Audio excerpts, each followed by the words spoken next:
हमारा शरीर यीशु मसीह ही अकेला परमेश्वर बोल के आज हम कन्फेस करते हैं। बहुत से लोग नहीं करते हैं। थोड़ा कुछ लोग मिलेंगे आपको धैर्य से बोलेंगे कि यीशु मसीह परमेश्वर है, वो वेदी है। अगर आप लोग हमको मालूम है आज परमेश्वर ने देखो सरकंड उसने हमको प्रकाशित ने रेवलेशन दिया, हमको सरकंड किया परमेश्वर को वचन है। मंदिर हमारा घर है बोल के उसने हमको प्रकाशन दिया।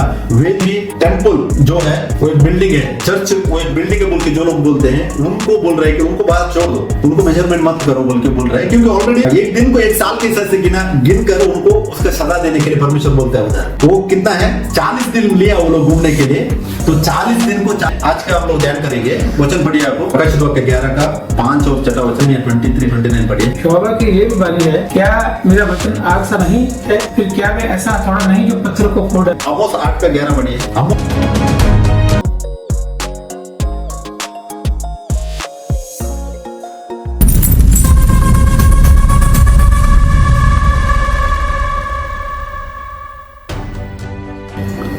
Praise the Lord, hallelujah. सबको जय मसीह की। जय मसीह। यीशु मसीह के नाम से आज के इस मीटिंग में सबको वेलकम करता हूँ। यीशु मसीह ही सच्चा परमेश्वर और अनंतकालिक जीवन है। यूहन्ना 5वां अध्याय उसका 20वां वचन हमको पढ़ने के लिए मिलता है। आइए अभी हम लोग आज का वचन भाग में आगे बढ़ेंगे। जो हमारा टॉपिक था कि 2 गवाह के बारे में, रेवलेशन चैप्टर मतलब प्रकाशित वाक्य उसका 11वां चैप्टर में ये वचन उल्लेखित है। 2 गवाह आकर 1260 दिन तक भविष्यवाणी करेंगे बोल के वचन हम लोगों ने पार्ट 1 में और पार्ट 2 में कोई बात ध्यान किया है। तो एक्चुअली नया नियम में एक कलीसिया को नबी बोल के बोला हुआ बात पे हम लोगों ने थोड़ा ध्यान किया, ज्यादा नहीं ध्यान किया है। नया नियम में सब इंसान इंपॉर्टेंट है परमेश्वर के लिए, एक इंसान बड़ा छोटा कोई भी नहीं होता है। गलातियन 3:28 में पौलुस कहा है कि नया नियम में कोई भी इंसान बड़ा छोटा नहीं है, सब इक्वल है। तो इसके लिए जो गवाह वो लिखा हुआ है वो मूसा और एलिया नहीं है बोल के हम लोगों ने ध्यान किया है। 2 गवाह जो है 2 कलीसिया है बोल के गया सेकंड भाग में हम लोगों ने ध्यान किया था। कौन सा? एक अन्य जाति की कलीसिया है और दूसरी है यहूदी की कलीसिया। 2 churches are, 1 gentile church and second Jewish church बोल के हम लोग वचन से ध्यान किया है। परमेश्वर ने सच्चाई के अमल में परमेश्वर ने हमको गवाह बनाया हुआ है। यीशु मसीह का गवाही कौन दे रहे हैं? अभी हम दे रहे हैं, दुनिया नहीं दे रही है। दुनिया के सामने और जो नामदारी कलीसिया है उनके सामने हमको परमेश्वर ने क्या किया है? यीशु मसीह के गवाह बनाया हुआ है। वो भी देखो यीशु मसीह के गवाह बनने के टाइम में वचन आधारित गवाह बनना और नॉर्मल गवाह बनना 2 चीज हम देख सकते हैं। डिनोमिनेशन के अंदर क्या है, कितना सा लोगों को ये नहीं मालूम है अभी तक यीशु मसीह एक ही सच्चा परमेश्वर बोल के बहुत से लोगों को अभी तक प्रकाशन नहीं मिला है। लेकिन हमको उस बात को परमेश्वर ने प्रकट किया और हम आज क्या है, हम बहुत एक धैर्य से हम लोग कह रहे हैं कि यीशु मसीह परमेश्वर है, क्योंकि उसका प्रकाशन वचन से उसने हमें दिया हुआ है। तो आज जो वो गवाह इस दुनिया में हम लोग ही खड़े हैं, वही गवाह के बारे में बाइबल बात करता है। गवाह मतलब हम मतलब अभी का जनरेशन है। 2000 साल हो गए यीशु मसीह इस दुनिया में आकर। 2000 साल से हिस्ट्री पढ़ेगा तो मालूम पड़ता है कितना लोग वचन के लिए कुर्बान हुए हैं, कितना लोगों ने अपना जान को गवा दिया है, क्योंकि वचन के लिए, वचन को कायम रखने के लिए। वचन ही सब कुछ है एक्चुअली। परमेश्वर क्या बोलते हैं, उसका वचन को अगर जो प्रकाशित 3:10 में लिखा हुआ है, उधर कहता है कि यीशु मसीह मेरा वचन को तुमने संभाल के रखा, तो इसके लिए बोलता है मैं जब ये आएगा वो टाइम पे मेरे पास जो मुकुट है, जयमाला है, वो मैं तुमको देगा बोल के उधर लिखा हुआ है। तो इसके लिए फर्स्ट पार्ट में हम लोगों ने जो ध्यान किया बात किया है कि प्रकाशित 11 का 1 और 2 वचन में उधर पहला बात हम लोगों ने ध्यान किया था, लग्गी के समान एक सरकंड दिया गया। इसका मतलब है कि नापने का एक साधन है, मतलब परमेश्वर को वचन बोल के हम लोगों ने ध्यान किया। रेवलेशन 11:1 में जो स्टार्टिंग में लिखा है लग्गी के समान एक सरकंड दिया गया, ये परमेश्वर को वचन है बोल के हम लोगों ने फर्स्ट पार्ट में ध्यान किया। और उसमें परमेश्वर के मंदिर के बारे में उल्लेख किया है। वो जो सरकंड परमेश्वर का मंदिर को मेजरमेंट करने के लिए उधर बोल के लिखा है। और नया नियम में मंदिर क्या है? हमारा बदन है, हमारा शरीर है। नया नियम में टेम्पल ऑलरेडी फिनिश हो गया। जब यीशु मसीह क्रूस पे मरे थे वो टाइम पे परमेश्वर ने खुद टेस्टिफाई किया है कि जो पर्दा था ऊपर से नीचे तक फटकर 2 भाग हो गया। मतलब क्या है, परमेश्वर ने ऑलरेडी वो हटा दिया। टेम्पल में क्या था, आंगन था और परिशुद्ध जगह था, अति परिशुद्ध जगह था। आंगन में कोई भी जा सकता है, परिशुद्ध और अति परिशुद्ध के बीच में पर्दा था टेम्पल में, उसको हटाकर उसने क्या है अभी हमको हमारे अंदर आकर परमेश्वर वास कर रहा है। तो इधर जो प्रकाशित 11 में जो लिखा हुआ मंदिर भी वो क्या है, हमारा शरीर है बोल के हमको स्पष्ट मालूम पड़ता है। और मंदिर के लिए ग्रीक में 2 वर्ड दिया हुआ है, एक नाओस बोल के लिखा हुआ है। अगर 1 कोरिन्थियन 3:16 हम लोग पढ़ेंगे, फर्स्ट कोरिन्थियंस 6:19 हम लोग पढ़ेंगे, सेकंड कोरिन्थियंस 6:16 हम लोग पढ़ेंगे। वो मंदिर के लिए नाउस बोल के लिखा हुआ है। नाउस मतलब क्या है? ये हमारा शरीर है। वही मत्ती 24:1 लूका 4:16 में मंदिर के बारे में उल्लेखित है। वो पत्थर से बांधा हुआ मंदिर है। उसके लिए जो वर्ड यूज किया हुआ है ग्रीक का वर्ड, वो हायरो बोलता है, HIEROU उसका वर्ड है। हायरो मतलब वो पत्थर से बांधा हुआ मंदिर है। और वो एक बात ध्यान देने का है कि पौलुस उसका पत्री लिखने के टाइम में, यूहन्ना थेसलोनिया में लिखने के टाइम में, वो जो सेकंड थेसलोनिया तो सेकंड का 4 में लिखता है, उधर मंदिर के अंदर आके बैठेगा बोल के वो उल्लेख किया हुआ, उधर भी वर्ड नाउस बोल के यूज किया हुआ है। नाउस मतलब हमारा घर बोल रहा है, ये इसको मंदिर बोल रहा है। उधर पौलुस ने इसको घर कहा है। इजराइल में टेंपल बांधेगा बोल के वो नहीं कह रहा है, उसका मतलब वो नहीं है। उसमें हम लोग बाद में ध्यान करेंगे आगे आने वाले दिनों में। तो वो नाउस बोलेगा हमारा जो शरीर है बोल के मालूम पड़ता है। तो परमेश्वर का मंदिर क्या है? मानव शरीर हम है। और वेदी हम लोगों ने ध्यान किया था। वेदी मतलब इंग्लिश में ऑल्टर बोलते हैं। पुराने नियम में ऑल्टर क्या था? एक बलि अर्पण करने वाला जगह था। लेकिन नया नियम में वेदी क्या है? हमारा कन्फेशन है। हम लोग जो कन्फेस करते हैं वो हमारे वेदी है। कितना सा लोग यीशु मसीह ही अकेला परमेश्वर बोल के आज कन्फेस करते हैं? बहुत से लोग नहीं करते हैं। थोड़ा कुछ लोग मिलेंगे आपको धैर्य से बोलेंगे कि यीशु मसीह परमेश्वर है, वो वेदी है। अगर आप लोग इब्रानियों 13:15 पढ़ेगा तो उधर वचन कह रहा है कि जो यीशु को ही प्रभु बोल के जो कन्फेशन करता है वही हम लोग बलि अर्पण करना है। तो बलि अर्पण किधर होता है? हमारा मुंह में होता है। अगर आप लोग डिनोमिनेशन चर्च में बहुत सा डिनोमिनेशन में क्या करते हैं, अभी भी एक जगह को वेदी बना के रखा हुआ है। आपने देखा रहेगा इंग्लिश में ऑल्टर बॉयज, हम लोग छोटे थे तभी सुना रहेगा, हम लोग जाके ऑल्टर बॉयज की हम लोग सेवा कर रहे थे। सही है, मतलब कि उनके हिसाब से अभी भी एक प्लेस ऑल्टर है। लेकिन इधर जो ऑल्टर कह रहा है वो हमारा मुंह है, हमारा कन्फेशन है बोल के स्पष्ट हम लोग ध्यान देते हैं। तो हमारा अंगीकार और जो हम लोग स्वीकार करते हैं हमारा कन्फेशन ही वेदी है। और उसके बाद हम लोग ने उधर ध्यान किया था और एक पॉइंट, उसमें भजन करने वाले को नाप ले बोल के वचन है। उधर भजन करने वाला मतलब क्या है? उन विश्वासियों को दर्शाता है जो परमेश्वर का वचन में स्थिर रहते हैं। मतलब कौन है? हम ये, क्योंकि हमको मालूम है आज परमेश्वर ने देखो सरकंड उसने हमको प्रकाशित ने रेवलेशन दिया, हमको सरकंड किया, परमेश्वर का वचन है। मंदिर हमारा घर है बोल के उसने हमको प्रकाशन दिया, वैदिक प्रकाशन दिया। और उसमें भजन करने वाला मतलब क्या है? हमारे ये शरीर में हम परमेश्वर की भजन करना है। उसका रेवलेशन किसको मिला? आज हमको मिला हुआ है। वचन कह रहा है उधर उसमें उनको ये पूरा चीज करने वालों को नाप ले बोला हुआ है। नाप ले मतलब क्या है? फैसला लेने, उसको चुन ले बोल के उधर वचन कह रहा है। तो वो हमको मालूम पड़ता है कि उसका जो प्रकाशन हमको वचन से मिला हुआ है। और उसी का उधर ही मंदिर के बाहर का आंगन छोड़ दे बोल के वचन कहते हैं। 11:2 में अगर पढ़ेंगे तो मंदिर का बाहर का आंगन छोड़ दे, इसका मतलब क्या है कि ये उन लोगों को दर्शाता है जो सच्ची कलीसिया का हिस्सा नहीं है। मतलब नामदारी कलीसिया का जो हिस्सा है। अभी भी बोलते हैं कि टेंपल जो है वो एक बिल्डिंग है, चर्च वो एक बिल्डिंग है बोल के जो लोग बोलते हैं, उनको बोल रहे हैं कि उनको बात छोड़ दो, उनको मेजरमेंट मत करो बोल के बोल रहे हैं। क्योंकि ऑलरेडी उन लोगों को क्या है, उनका कॉन्सेप्ट ही अलग है। ओल्ड टेस्टमेंट में है अभी भी, पुराने नियम को कॉन्सेप्ट लेके वो लोग आगे बढ़ रहे हैं। और इसमें और एक है, वे पवित्र नगर को 42 महीने तक रोंदेंगे बोल के वचन कह रहे हैं। रेवलेशन 11:2 में 42 महीना मतलब क्या है? 42 मंथ्स मतलब इनटू 30 डेज। एक महीने में प्रोफेटिक जो बाइबल के हिसाब से एक महीना बोलेगा तो 30 दिन गिना गया। 29, 31 ऐसा दिन नहीं आता है। बाइबल के हिसाब से एक महीना बोलेगा तो 30 डेज है। 30 डेज को अगर हम लोग इंटू 42 मंथ्स करेगा, 42 महीने को इंटू करेगा तो 1260 डेज आता है। और वही अगर उसी को हम लोग प्रोफेटिकली ईयरली लेंगे तो दानियल का बुक में हमको पढ़ने के लिए मिलता है। परमेश्वर उधर 70 सप्ताह देता है। वो 70 सप्ताह 490 दिन होता है। 490 दिन को 490 साल बोल के गिना जाता है। अगर हम लोग मूसा का टाइम में जब ये 12 लोगों को चुनकर वो भेजते हैं उधर कनान शहर में, हम लोग गिनती 14 का 34 में वचन है। उधर परमेश्वर बोलते हैं कि वो लोगों ने क्या किया है, वो लोगों ने जो पाप किया है उसके वजह से एक दिन को एक साल के हिसाब से गिनकर उनको उसका सजा देने के लिए परमेश्वर बोलता है। उधर वो कितना है? 40 दिन लिया वो लोग घूमने के लिए, तो 40 दिन को 40 साल काउंटिंग में लिया उधर गिनती 1434 में। और एजेकियल 4:6 में भी वचन हम लोगों को पढ़ने के लिए मिलता है कि यहूदा का जो पाप था वो एजेकियल को बोलता है कि इजराइल का पाप के लिए 390 दिन तक उसको सोने के लिए बोलता है। लेकिन एजेकियल का जो इसका जो पाप है यहूदा का 40 दिन उधर सोने के लिए बोलता है। क्यों? साल का एक दिन के हिसाब से 40, तो वो काउंटिंग है। तो इधर भी प्रकाशित में भी सेम अप्लाई होता है कि ये जो टाइम लिमिट है 1260 ईयर्स, इसको हमको हिस्ट्री भी प्रूव करता है और जो कुछ सिचुएशन हुआ है उसके भी टेस्टिफाई करता है। तो ये पूरा बात हम लोगों ने फर्स्ट पार्ट में ध्यान किया था।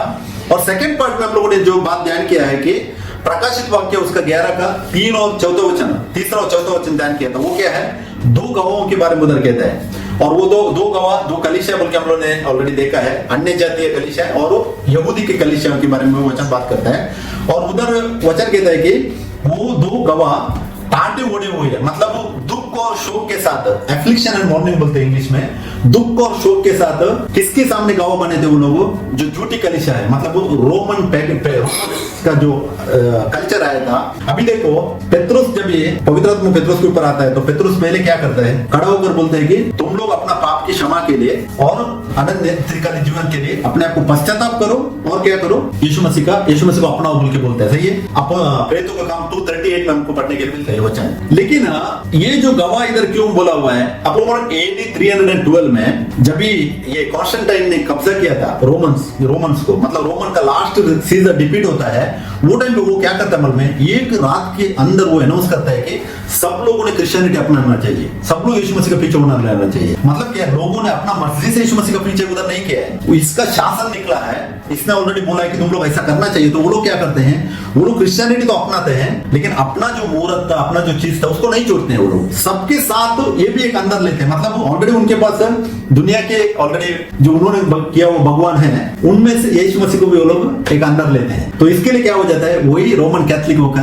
प्रकट हो जाता है। उसका पहले चर्च क्लियर था, उसका पहले कलीसिया जो है पाक था, यीशु भी परमेश्वर बोल के वो लोग प्रीच कर रहे थे, सब कुछ सही था। लेकिन बाद में पूरा वो जब क्या हो जाता है, मिक्सअप हो जाता है। तो वही टाइम पे क्या होता है, टाट ओढ़े हुए, मतलब क्या है, दुख और शोक के साथ बोलते हैं रोमन कैथोलिक अगर जाएगा, खिलाफ जाएगा वो टाइम पे, आज से 1000 साल पहले और 500 साल पहले, अगर कोई रोमन कैथोलिक के खिलाफ जाएगा तो उसको इंक्विजिशन कर रहे थे, मतलब उसके ऊपर क्या बोलते हैं, चर्चा बैठ रही थी, और वो लोग उनको फांसी देना, उनको जलाना, उनको काटना, ऐसा वाला डिसीजन लेकर उनको जजमेंट कर रहे थे। तो उनके सामने, मतलब ऐसा वाला सिचुएशन में हम लोग टाट ओढ़ के क्या करना चाहिए। अभी इतना थैंक गॉड, अभी हमको देखो इतना सतावट नहीं है, हम लोग सच्चे मालूम होकर बाहर आएंगे तो हमको इतना सतावट नहीं मिल रही है। लेकिन एक टाइम पे ऐसा सिचुएशन गुजर कर चर्च गुजरी है, इतना सतावट ऑलरेडी गुजरी हुई है। तो इसके लिए टाट ओढ़े हुए मतलब वो दुख और शोक के साथ आगे बढ़ना बोल के दिखाता है। और इसमें और एक पॉइंट है कि इधर भी देखो 1260 दिन तक वो लोग भविष्यवाणी करेंगे बोल के वचन कह रहा है। 1260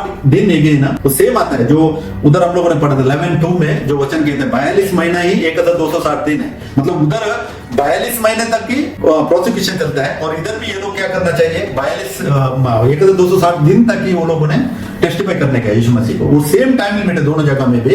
और ये सेम वचन दानियल में भी लिखा हुआ है, दानियल 7 चैप्टर में कुछ है, उधर भी लिखा हुआ है। कितना साल पहले, अभी तो 2000 साल हो गया, और दानियल कभी था 600 साल पहले, 600-800 साल पहले था, उसको पहले था। वो टाइम पे परमेश्वर ने भविष्य किया आगे ऐसा होने वाला है। देखो हमारा परमेश्वर को सब कुछ प्रेजेंट है, आगे के बाद भी पीछे का बाद भी सब प्रेजेंट है, इसके लिए वो जिंदा परमेश्वर बोलते हैं। ओके, 1260 साल जो है वो AD 538 में स्टार्ट हो गया था, AD 538 में स्टार्ट होकर AD 1798 तक चला था। ये बराबर 1260 साल होता है। AD 538 में क्यों, क्योंकि पोप को फुल अधिकार मिलता है AD 538 में, और पोप का अधिकार चला जाता है AD 1798 में। आप लोगों ने फ्रांस का ये सुना है, फ्रेंच रेवोल्यूशन बोलते हैं, फ्रेंच रेवोल्यूशन सुना है, फ्रेंच रेवोल्यूशन के बारे में। फ्रेंच रेवोल्यूशन के टाइम में तकरीबन 20 लाख कैथोलिक्स को, बोनेपार्ट ऐसा कुछ एक नाम है, वो एक उसने काटा हुआ था। 20 लाख क्रिश्चियंस को, सिर्फ रोमन कैथोलिक क्रिश्चियंस को उसने काटा था। वो फ्रेंच रेवोल्यूशन के टाइम में ये टाइम फिनिश होता है, और पोप को क्या करते हैं, अंदर डाल देते हैं। और बाद में पोप 18 महीना जेल में रहता है, वो टाइम का जो पोप, जर्मन पोप है वो,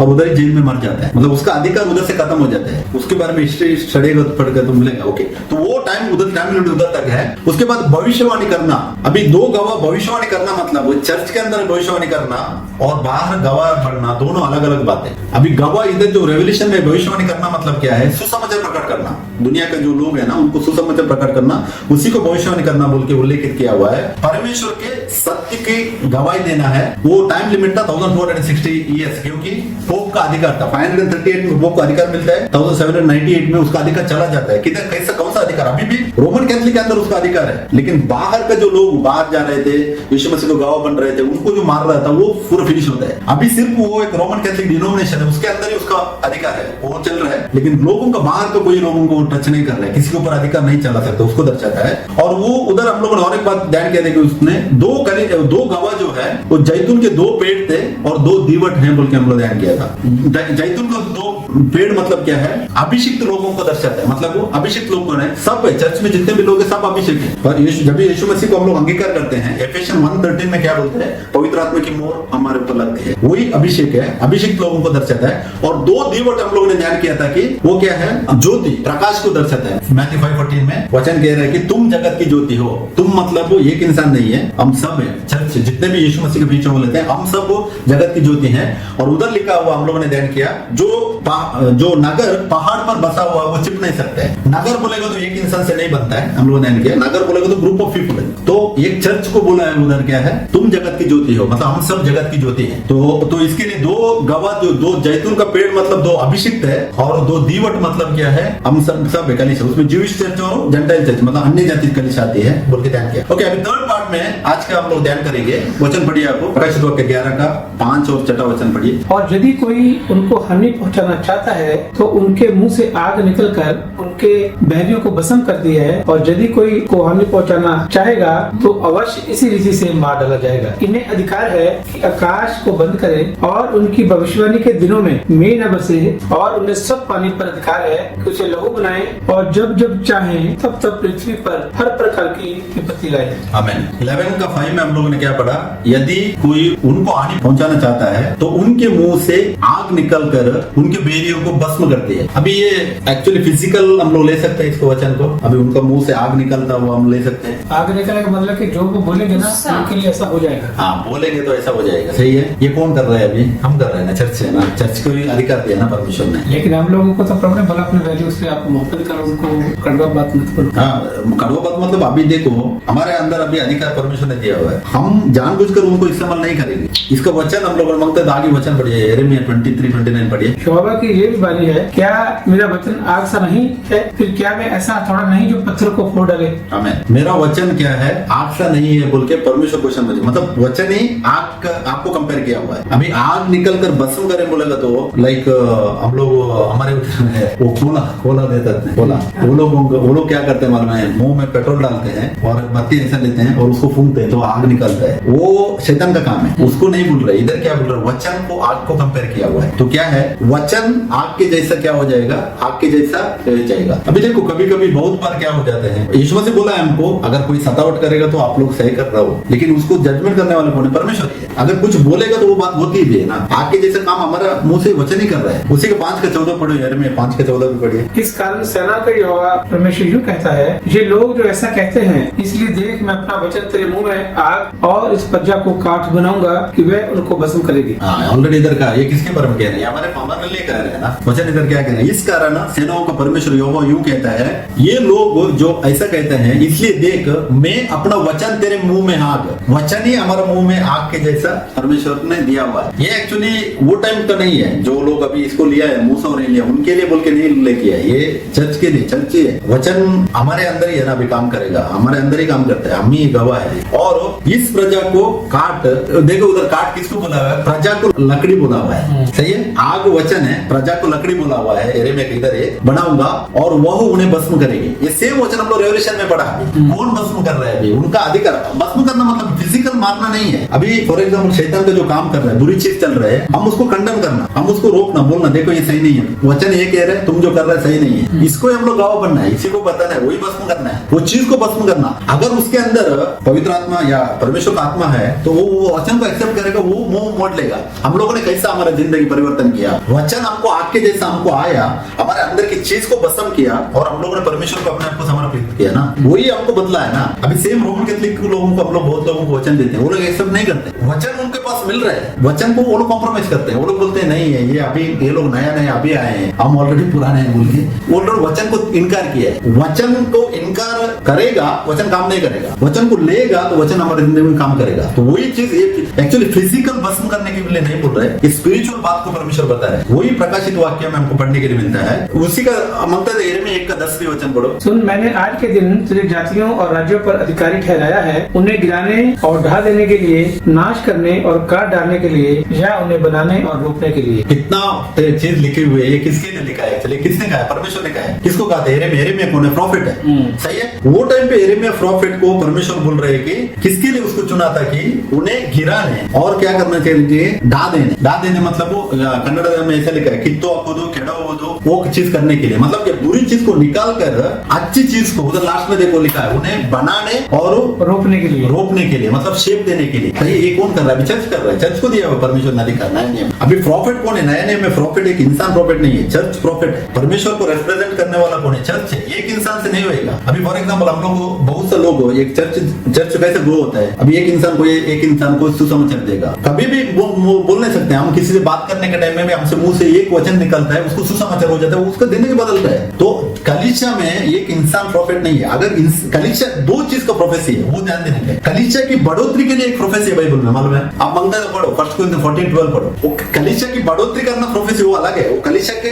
ग्रोथ के लिए। कलीसिया बाहर प्रोफेसी करना सुसमाचार है, मतलब एक ग्रुप होकर हम लोग सुसमाचार देना। इसलिए तुम भी जब आत्मिक वरदानों की धुन में हो तो ऐसा प्रयत्न करो कि तुम्हारे वरदानों की उन्नति से कलीसिया की उन्नति हो। हमें कलीसिया की उन्नति हो, सही है। वो प्रोफेसी गिफ्ट तो कलीसिया के लिए। अभी क्या किया? एक आदमी के अंदर अगर प्रोफेसी का गिफ्ट बोलेगा तो वो क्या कर रहा है? अपने आप को टाइटल डालेगा, मैं प्रॉफिट बोल के वो दिखा रहा है। गलत चीज है। वो कलीसिया के लिए प्रॉफिट है, वो दुनिया के लिए प्रॉफिट, दुनिया के लिए चर्च प्रॉफिट है। अभी हम लोगों ने एरेमिया 1:10 में पढ़ा, एरेमिया को परमेश्वर बोल रहे कि खराब करने के लिए, जो चीज नाश करने के लिए और उसको बांधने के लिए एक इंसान को लिखा था परमेश्वर ने। किसको चुना था? इसके लिए लूका 16:16 में वचन क्या कहता है? व्यवस्था और भविष्य तत्व यूहन्ना तक रहे। बड़ा प्रॉफिट मैथ्यू 12:41 में यीशु मसीह स्वयं प्रकट होता है इस दुनिया में। उसके बाद कोई भी बड़ा प्रॉफिट नहीं आने वाला है, और पुराना नियम का प्रॉफिट भी नए नियम में नहीं आने वाला है। तो प्रोफेसी करना चर्च के लिए, चर्च का बढ़ोतरी के लिए, मतलब क्या है? सही गाइडेंस करने के लिए और चर्च को ग्रोथ करने के लिए, वो अभिवृद्धि के लिए। लेकिन दुनिया में गवाह बनना, ये जो रेवलेशन 11 में गवाह बनना है, वो पूरा कलीसिया है। झुंड, दो झुंड है। इसका मतलब आपको यीशु मसीह ने कहा है दो टाइप ऑफ ग्रुप्स है। जॉन 10:16 पढ़ो। और मेरी और भी बेटे हैं जो इस भेड़शाला की नहीं, मुझे उनको भी लाना अवश्य है। ये मेरा शब्द सुनेगी, तब एक ही झुंड और एक ही चरवाहा होगा। इधर यीशु मसीह दो झुंड के बारे में बात नहीं कर रहे हैं ना। और एक झुंड बोलते हैं, वो कौन है? अन्य जाति है। वो इजराइल में बात कर रहा है, ये इजराइल के लिए बोल रहा था। बोलते हैं मेरा और एक झुंड है, दो झुंड है। यीशु मसीह ने ऑलरेडी दिया। पौलुस भी वही कहता है, पौलुस को भी चुना था 9th चैप्टर एक्ट में, और एक झुंड अंदर लाने के लिए। इसके लिए रोमन्स 11th चैप्टर में उनको अंधा बना देता है, मतलब एक पार्टी सेव हो जाता है, बाकी का लोग पूरा लोगों को सब लोग एक्सेप्ट नहीं करते ना यीशु मसीह को। क्यों? हमको अंदर लेने के लिए उसने ये किया था परमेश्वर ने, सबको बचाव मिलने के लिए। तो वो दो झुंड है, वही दो झुंड के बारे में रेवलेशन 11 बात कर रहे हैं। ओके, इसमें दूसरा पॉइंट हम लोगों ने जो अभी पढ़ा था रेवलेशन 11:3 में, उधर वचन लिखा है कि हम लोगों ने आग के जैसा मतलब देखा, वो वचन है। आग को भस्म करना मतलब हमारी बुरी बुरी चीज को भस्म करना है। कौन लेते हैं उनको भस्म हो जाएगा, उनका जिंदगी बदल जाएगा, वो लोग मसीह में आ जाएंगे। मतलब ये स्पिरिचुअल है, फिजिकल नहीं है। जैसा ओल्ड टेस्टमेंट में फिजिकल हो गया था, मूसा ने क्या किया था? पानी को बदला था, ऐसा पूरा चीज वो पूरा फिजिकल किया था। लेकिन नया नियम में फिजिकल कुछ भी नहीं है। नया नियम में हम लोग स्पिरिचुअल चीज को ज्यादा ध्यान दिया। तो मंदिर अभी हमारा बॉडी है, मंदिर ये नहीं है कौन सा भी, तो वो चीज जाने का। ओके, उन्हें अधिकार है कि उधर 11 का कंटिन्यूएशन है, उन्हें अधिकार है कि आकाश को बंद करें। देखो इधर वचन है, आकाश को बंद करें कि उनकी भविष्यवाणी के दिनों में मतलब रेन ना बरसे। ये किधर कह रहा है? ये पुराने नियम को कनेक्ट करके ये एलिया के द्वारा किया हुआ बात को हम लोग ले रहे हैं। सही है। जब ये बाल देवते की पूजा चल रही थी, आहाब राजा था, 1 Kings 17-18 चैप्टर पढ़ने के टाइम में उधर मिलता है। ये वो क्या करता है? एलिया आकाश को बंद करता है, फिजिकल बंद करता है। सही है। क्यों बंद किया था उसने? क्योंकि वो लोगों ने परमेश्वर की आराधना छोड़कर वो लोग बाल देवतों को आराधना कर रहे थे, इसके लिए वो चीज किया था। 3.5 साल उसने बंद किया था आकाश को। लेकिन इधर जो बात जो कह रही है, ये इसका मीनिंग अलग है। इसका मीनिंग वो उधर नहीं ले सकते हम लोग, ये स्पिरिचुअल मीनिंग है, वो फिजिकल हो गया है। ओके, इसके मीनिंग क्या है कि कलीसिया के द्वारा मतलब बारिश को रोकना मतलब क्या है? इसका दरअसल रोमन जो कलीसिया है ना, रोमन कलीसिया है, रोमन कैथलिक, तो उनके ऊपर उनका न्याय था, उनको ऊपर न्याय देने का था। उनको अभी देखो, उनको भी सुसमाचार, अभी गवाह होने के लिए, और एकदम वो लोग भी यीशु मसीह का आराधना करते हैं। उधर से बाहर आने के टाइम में वो लोगों ने क्यों सताया? इनको नहीं सताने का। अगर उनके अंदर सच्चाई था तो दूसरे लोगों को लोग नहीं सताने का, तो उनके अंदर ही उनका ही गवाह बन रहे, उनके सामने गवाह बन रहे वो लोग। सही है, क्योंकि वो अधिकार लेकर सता रहा था। उस बात को ध्यान मतलब ये किसको दर्शाता है? आमोस 8:11 पढ़िए। आमोस 8:11 में वचन है कि अकाल आने के बारे में कह रहा हूँ। परमेश्वर यहोवा की ये वाणी है, देखो ऐसे दिन आते हैं जब मैं इस देश में महंगी करूंगा, उसमें से ना तो अन्न की भूख और ना पानी की प्यास होगी, परंतु यहोवा के वचनों के सुनने ही की भूख और प्यास होगी। ये वचन जो लोग 3.5 का कष्ट का ले रहे हैं वो टाइम के लिए कोट किया हुआ है, सही है। मैं भी पहले वही सोचता था, लेकिन वो टाइम के लिए नहीं, वचन नहीं मिल रहा था, कभी नहीं मिल रहा था। 1965 तक रोमन कैथोलिक जो मास चल रहा था ना, वो लैटिन लैंग्वेज में चल रहा था। बाइबल किसी के भी हाथ में नहीं आ रहा था। तकरीबन 1,500 साल वो लोगों ने बाइबल किसी का भी हाथ में नहीं दिया है। और वो लोगों ने क्या किया, ग्रीक लैंग्वेज से लैटिन लैंग्वेज कन्वर्ट कर जो भी पादरी बनना चाहता है वो भी लैटिन भाषा सीख कर उस बाइबल को पढ़ना था। मतलब बाइबल नहीं था किसी के हाथ में, सच्चाई मालूम नहीं है लोगों को। जो लोग अगर थोड़ा मिला बाहर आ गए, उनको वो लोग सता रहे थे, उनको वो लोग खत्म कर रहे थे। ये आमोस 8 का 11 वचन जो है क्या कह रहे हैं इधर, परंतु यहोवा के वचनों का सुनने की क्या कर रहा है, भूख और प्यास होगी। अकाल उसको कह रहे हैं, अकाल मतलब खाना, फिजिकल खाना नहीं है। ये वचन आमोस के द्वारा परमेश्वर ने किया हुआ है। वो इफेक्ट अप्लाई किधर हो रहा है, यीशु मसीह में हो रहा है, मतलब कलीसिया में हो रहा है। तो कलीसिया के लिए उधर भविष्य ने किया हुआ वचन है। और अभी देखो, अभी हम लोग देखेंगे, अभी ऐसा सिचुएशन आ सकता है, परमेश्वर को वचन नहीं मिल सकता, ऐसा हो सकता है। अभी यूट्यूब, सोशल मीडिया, सब जगह में वचन मिल रहा है। एक टाइम पे नहीं था, ऑलरेडी ये चीज आके गया अभी, लेकिन इसी वचन को लोगों ने क्या किया है, बाद में लिया हुआ है। मतलब वो लोगों ने क्या किया, पवित्र आत्मा को उठाया लिया जाएगा बोलते हैं, और बाद में कष्ट काल आएगा बोलते हैं। वो टाइम के लिए वचन ले रहे हैं, वो टाइम के लिए नहीं है, क्योंकि उधर ही गलती हो गया। अगर हम लोग है ना मंदिर के बारे में बराबर से वचन ध्यान करें तो ग्रीक वर्ड देखने के हम लोग थेसलोनिया में वो जो पौलुस बोल रहे हैं कि रुकाने वाले को निकाल दिया जाएगा बोलेगा, तो वो मंदिर इस्राएल का टेंपल नहीं है, ये हमारा ये है बॉडी को दर्शा रहा है। मंदिर बोलेगा नए नियम में हमारा बॉडी है। परमेश्वर ने ऑलरेडी कैंसिल किया है, ओल्ड टेस्टमेंट का मंदिर है वो कैंसिल किया हुआ है। मैथ्यू 27:51 में वचन कह रहा है कि ऊपर से नीचे तक पढ़कर वो पर्दा जो था वो भाग हो गया। वो अभी नए नियम में उसको इंपोर्टेंस ही नहीं है। अभी इंसान दे रहा है तो वो उनका मर्जी है, लेकिन नए नियम में वो मंदिर नहीं है। तो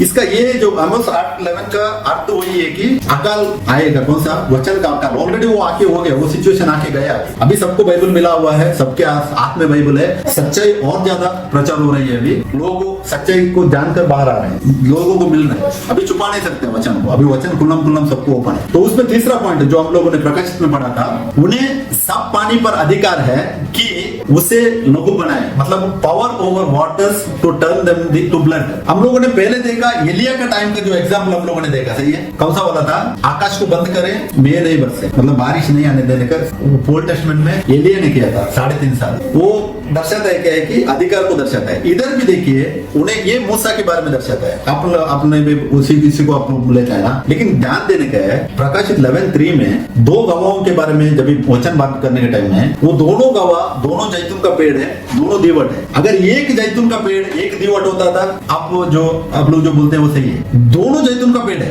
मतलब दोनों अभिषिक्त है और दोनों क्या है, दीवट है। ये जो लेने के टाइम में हमको अगर पुराना नियम में हम कंपेयर करेंगे तो पहला वचन जो है एलिया को दर्शा रहा है, दूसरा वचन जो है मूसा को दर्शा रहा है। मतलब वो लोगों ने किया हुआ काम को, मतलब ऐसे प्रॉफिट, वो लोग प्रॉफिट था, सही है। प्रॉफिट होकर परमेश्वर उनके द्वारा किया हुआ कामों को दर्शा रहा है। सामुएल का अगर हम लोग ध्यान करें, सामुएल का क्या सेवकाई था। सामुएल को सिर्फ प्रोफेसी करना था, नहीं है।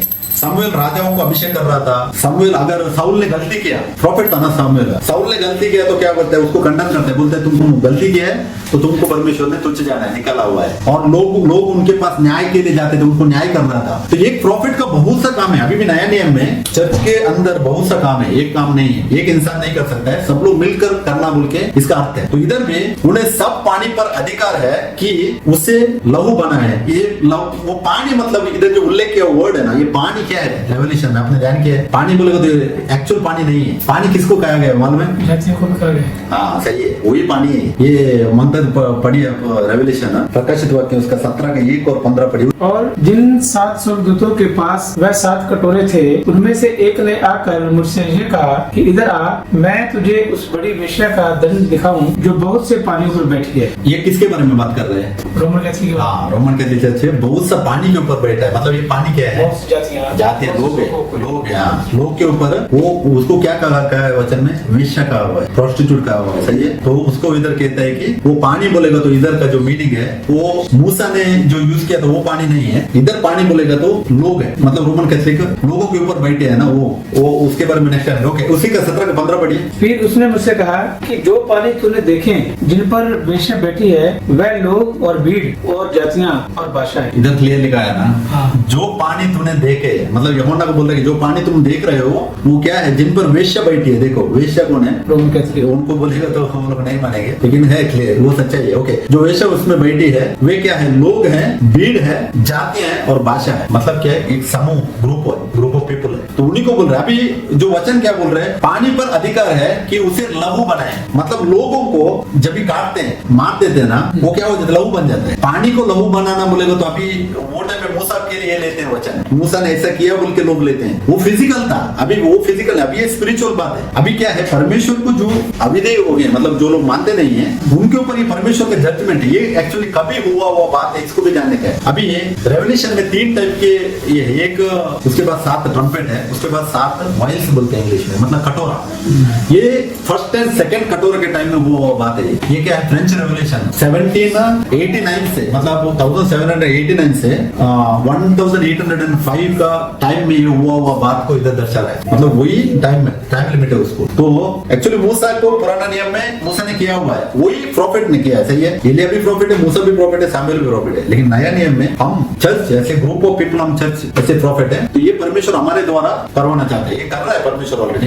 ये बात पूरा हुआ बात है, ये 1798 का बात है, 18th सेंचुरी का, ये ऑलरेडी फुलफिल हुआ है। और उसमें फर्स्ट वाइल और सेकंड वाइल के बारे में जब हम ध्यान करेंगे ना, उसके बाद टाइम में वो टाइम पे हम लोग डिटेल में ध्यान करेंगे। वाल टेंशंस बोल के एक ग्रुप रेज हो गया था, ये कभी रेज हो गया था मालूम है, 1173 एडी में रेज हो गया था, 1173 एडी में, मतलब आज से तकरीबन 900 साल पहले, 900 साल पहले। इसका हिस्ट्री से निकाला मैंने गूगल से। इसका नाम क्या मालूम है, पीटर वाल्डो बोल के। ये क्या था, ये एक बहुत धनी व्यापारी था, व्यापारी मर्चेंट है। ये क्या करता है मालूम है, इसको मालूम पड़ता है कि जो कर रहे हैं चीज ये लोग कर रहे हैं वो गलत है बोल के उसको मालूम पड़ता है, और वो उधर से बाहर आता है, वो वचन के लिए बाहर आता है। वो क्यों बाहर आता है कि वो सोचता है कि ये मैं धनी का जीवन बिताने से अच्छा है कि मैं सादा जीवन बिताएगा। उधर लिखा है आगे देखो, 1173 एडी में वो बाहर आता है, to live a life of poverty and preaching, मतलब एक नॉर्मल जीवन बिताने के लिए उधर से बाहर आता है। क्यों, परमेश्वर का गवाह बनने के लिए। आपको वो टाइम पे कौन सा चर्च था, अभी के जैसे प्रोटेस्टेंट ग्रुप ऐसा कुछ भी नहीं था, एक ही था, रोमन कैथोलिक खड़ा था वो टाइम पे। वो रोमन कैथोलिक को अगर वो टाइम पे 12वीं सदी, अभी हम लोग 21वीं सदी में हम लोग, सही है, 21वीं सदी अभी चल रही है। 12वीं सदी की बात में वो टाइम पे लोग बाहर आए। देखिए वाल्डेंशियंस मतलब उसका नाम है पीटर वाल्डो, ये गवाह बना था यीशु मसीह का, मालूम है, ये बाहर आके गवाह बना। इसने क्लियरली बोला ये गलत हो रहा है, इसको मैं नहीं मानेगा बोल के वो बाहर आके गवाह बना था। तो वही बात को दिखा रहा है कि जो चीज चल रहा है, इसके बाद में हिस्ट्री उधर डिटेल में दिया हुआ है। और वो इसके टाइम में, मतलब वो इसका जो ये बाहर आया था ना, ये लोग कितना लोगों को गवाह बने थे, मालूम है, 1700 लोगों को वो टाइम पे वो लोगों ने, जो पोप का अधिकार में ना, 1700 लोगों को उसने काटा हुआ है, 1700 लोग, हाँ 1700 लोगों को, 1700 लोगों, ये पूरा है, गूगल में मिलेगा आपको हिस्ट्रीज का। ये पहला ग्रुप है। वही टाइम ये किधर से रेज हो गया था मालूम है, फ्रांस में। ये आया था बाहर, ये फ्रांस का है। और मालूम है आपको पोप का, फ्रांस कौन है मालूम, फ्रांस को पोप का पहला बेटा कहा गया है। फ्रांस का नाम दिया था पोप ने दिया था, फ्रांस बुल के नाम दिया, पहले फ्रांस बुल के नाम नहीं था, ये फ्रांस बुल के नाम दिया था, पोप ने दिया था। पहले क्या था मालूम है, जर्मनी था, south Germany and north Germany बोल के था। तो फ्रांस बुल के नामकरण किया था पोप ने, क्योंकि इसके लिए बोलता है कि फ्रांस उसका पहला बेटा है। और फर्स्ट खिलाफ जाकर मारा हुआ जो इतना भी हत्या हो गया था, वो फ्रांस के अंदर ही हो गया था, फ्रांस से ही खिलाफ आ गया। परमेश्वर क्या करता है मालूम है, वही है, जब ये 3 टाइप का भूकंप पढ़ने के लिए मिलता है, भाई मैंने देखा पढ़ा है आपने, 3 टाइप का भूकंप के बाद महाभूकंप के बारे में लिखा हुआ है। महाभूकंप मतलब वो फिजिकल भूकंप नहीं है, नया ये रेवोल्यूशन है ना, वो पूरा सिग्निफाइड बाइबल है, वो साइंस एंड वंडर्स में लिखा हुआ है। पहला भूकंप कभी होता है मालूम है, जब रोमन का लास्ट सीजन डिफीट होता है और क्रिश्चियनिटी रोमन्स को कनेक्ट होता है, वो फर्स्ट भूकंप बोल के गिना गया हुआ है। वो कभी होता है मालूम है, जब पहला जो 7 तुरी में, छठा तुरी के टाइम में होता है, वो छठा तुरी वो AD 312 में हो गया था। उसके बाद दूसरा महाभूकंप हो गया था AD 1798 में। कभी ये सेकंड वाइल के टाइम में, first while and second while के टाइम में फ्रांस से खिलाफ जाता है। वो भी कैसा जाता है मालूम है, फ्रांस कैसे खिलाफ जाता है, फ्रांस पूरा रोमन कैथोलिक ही बड़े थे, लेकिन उधर से नास्तिक लोग खड़े होते हैं। नास्तिक मतलब वो लोग बोलते हैं कि कोई परमेश्वर नहीं है, यीशु मसीह भी परमेश्वर नहीं है बोल के खड़ा होते हैं। और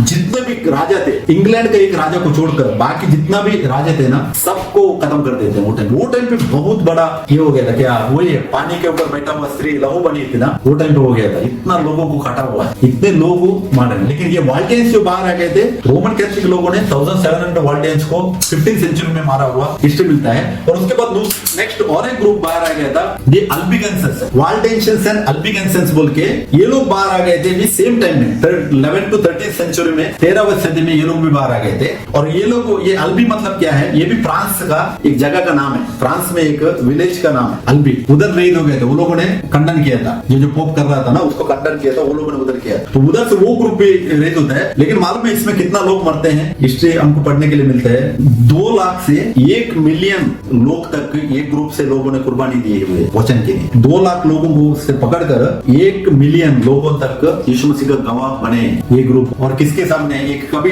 टेस्टिफाई हो गया था, सेम वही 1200 में वो टाइम पे कुर्बान हो गए। तो वो टाइम से रोमन कैथोलिक वाले ने उनको घात किया। हाँ, रोमन कैथोलिक ने घात किया, क्योंकि अभी वो आगे वचन में ध्यान करेंगे हम लोग।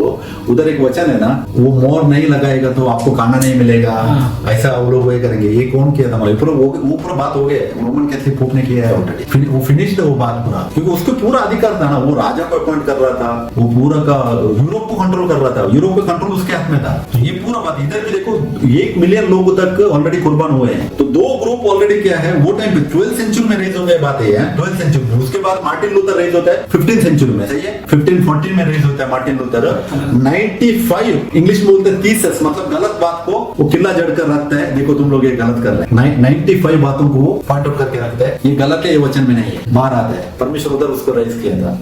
उधर के बाद में फुल बढ़ गया ये अंधकार। 2 गवाह होकर जितना भी लोग कुर्बान हो गए, वो टाइम पीरियड है 1260 ईयर्स है, 1-2 साल नहीं, 1260। क्योंकि हम गवाह हैं यीशु मसीह का, आज भी हम भी टेस्टिफाई कर रहे हैं, हम गवाह बने। और ये जो लोग मूसा और एलिया बाद में आके गवाह बनेगा बोल के ये कौन स्टार्ट किया था, डॉक्ट्रिन मालूम है, रोमन कैथोलिक के अंदर से आया था। क्यों आया था कि एंटी क्राइस्ट आखिर में प्रकट होएगा बोल के वो लोगों ने स्टार्ट किया था, क्योंकि पोप एंटी क्राइस्ट बोल के नहीं मालूम पढ़ने का बोल के उनका अंदर का टीम ही है, उनका ही टीम ने ये किया था, प्रकट किया था, मतलब इस बात को दबाया था। तो ये बात एक्चुअली कभी एंटी क्राइस्ट कभी प्रकट हो गया मालूम है, AD 538 में प्रकट हो गया। मतलब वो सीट में कौन जाके बैठता है, वो एक इंसान नहीं है। अब मांगता है तो वचन पढ़ो, 1 जॉन 2:18-19 पढ़ो। एंटी क्राइस्ट बोलेगा तो एक इंसान नहीं है, एक इंसान है बोल के ये लोगों ने किया था। कौन है? रोमन कैथोलिक्स लोगों ने किया था। ये देखो, ये अंतिम समय है, और जैसा तुमने सुना है कि मसीह का विरोधी आने वाला है, उसके अनुसार अभी बहुत से मसीह के विरोधी उठे हैं। इससे हम चाहते हैं कि ये अंतिम समय है। ये अंतिम समय बोल के यूहन्ना कभी के लिए लिख रहे हैं, आज से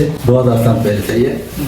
यूहन्ना बोल रहे हैं 2000 साल हो गया अंतिम समय स्टार्ट होकर, मतलब वो यीशु मसीह कभी प्रकट हो गए तभी से अंतिम समय स्टार्ट है। किधर मालूम पड़ता है मालूम है, एक्ट्स 2:17 में योवेल का जो भविष्यवाणी था, योवेल ने भविष्यवाणी क्या किया था, परमेश्वर ने बोला था कि अंतिम समय में मेरी आत्मा में उंडालूंगा। पेत्रोस उधर कोट कर रहे हैं, बोल रहे हैं कि देखो परमेश्वर ने बात किया था अंतिम समय में अपना आत्मा को उंडालेगा। अभी आत्मा परमेश्वर को उंडाल कर इस दुनिया में चर्च के अंदर कितना टाइम हो गया, 2000 साल हो गया। तो अंतिम समय स्टार्ट होकर अभी 2000 साल हो गए। और इधर भी यूहन्ना क्या कह रहा है, अंतिम समय में एंटीक्राइस्ट प्रकट होएगा बोल के बोला है, लेकिन वो बोलता है कि अभी ऑलरेडी देखो एक नहीं है, एंटीक्राइस्ट एक से ज्यादा है। क्या बोल रहा है, ये अंतिम समय है, और जैसा तुमने सुना है कि मसीह का विरोधी आने वाला है, उसके अनुसार अभी बहुत से मसीह के विरोधी उठे हैं।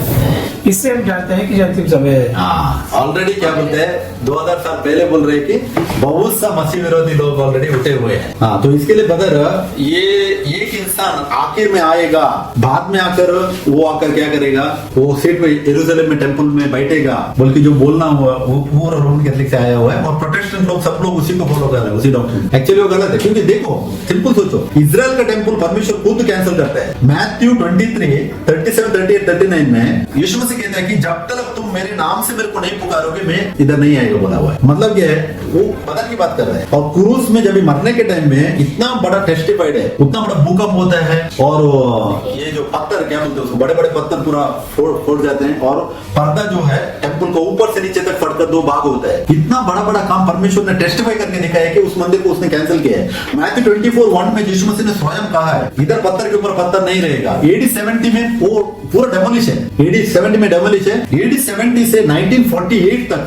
तकरीबन 1900 ईयर्स इजराइल का ना देश था, इजराइल को ना मंदिर था, कुछ भी नहीं था, सही है। और अभी आकर लास्ट में परमेश्वर आकर वो हमारे अंदर बसा हुआ परमेश्वर वापस जाकर वो मंदिर में बसेगा जो पत्थर से बांधा हुआ मंदिर में नहीं बसेगा। ये पूरा गलत शिक्षा है। तो इसके लिए दो गवाह के बारे में गलत शिक्षा है। वो मंदिर इजराइल बहुत से लोग बोलते हैं बछड़ा रेडी है, 3 बछड़ा रेडी है। परसों वीडियो देख रहा था मैं, 3 बछड़ा रेडी है बोलते हैं, उसमें से 2 बछड़ा ऑलरेडी है बोलते हैं और एक यूएस में फाइंड आउट हो गया बोलते हैं, अमेरिका में और एक बच्चा फाइंड आउट हो गया बोलते हैं। लोगों को इतना उल्लू बना के रखा है ना सब लोग। अभी देखो, अभी का हमारा नजर इजराइल के ऊपर नहीं रहने का, क्योंकि नया प्रकाशित वाक्य में बड़ा नगर जो कहा गया वो इजराइल नहीं है। वचन मैंने लास्ट टाइम दिया था रेफरेंस, सब बड़ा नगर जो उल्लेख किया है प्रकाशित वाक्य में वो रोम। क्योंकि अभी बैठा हुआ शैतान किधर बैठा है? रोम के अंदर बैठा हुआ है, रोम का सीट में बैठा हुआ है। परमेश्वर आकर उसी को जजमेंट करेगा और उसी का ये पूरा ये जो है ना क्या बोलते हैं, बाहर निकले हुए है ना उसके पत्ते पेड़ का, इसको क्या बोलते हैं, ब्रांचेस।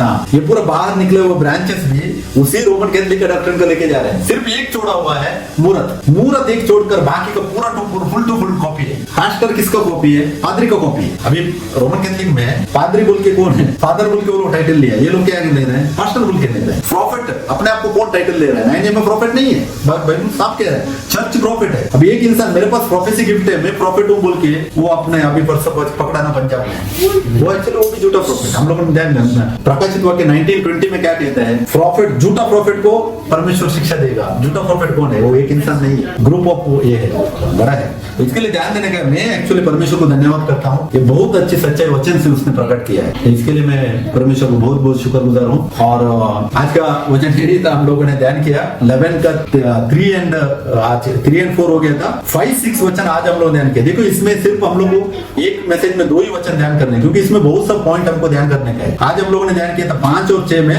उनके मुंह से आग निकलकर उनको उनके बैरियों को भस्म करती है। मतलब क्या है? वचन है। वचन निकलकर जो बुरी चीज चल रहा है उसको तोड़-फोड़ करना, स्पिरिचुअल बात बोल रहा है इधर, वो ध्यान किया। और छठा वचन में हम लोगों ने ध्यान किया कि आकाश को बंद करना और उनकी भविष्यवाणी के दिनों में मेघ ना बरसाना। मतलब ये फिजिकल बारिश को नहीं दिखा रहा है, ये स्पिरिचुअल बात है, क्योंकि अधिकार को बता रहा है। चर्च के बाद जो अधिकार है उसको बता रहा है। और उन्हें सब पानी पर, हम लोगों ने देखा पानी मतलब क्या है? लोग है। पानी मतलब ये फिजिकल पानी नहीं है। पानी के ऊपर अभी कौन बैठा हुआ है वो भी हम लोगों ने ध्यान किया, वो एक चर्च है। तो पानी पर अधिकार है और उससे लहू बनाने का मतलब क्या है? वो फ्रेंच रेवोल्यूशन है। फ्रेंच रेवोल्यूशन में कितना लोग मारा मालूम है? Catholics, only Roman Catholics 20 lakh people butchered मतलब काट दिया। तो कौन काटा हुआ है? बाहर का कोई नहीं काटा है, उन्हीं का अंदर से उन्हीं का लोगों ने काटा हुआ है। क्योंकि परमेश्वर का कटोरा खोला है ना, परमेश्वर का कटोरा उसके ऊपर डाला है ना, वो उधर पहले फ्रांस के ऊपर ही गिरता है, क्योंकि सबका जड़ उधर से स्टार्ट हो गया था। तो इसके लिए मैं परमेश्वर को धन्यवाद करता हूँ। आज हमको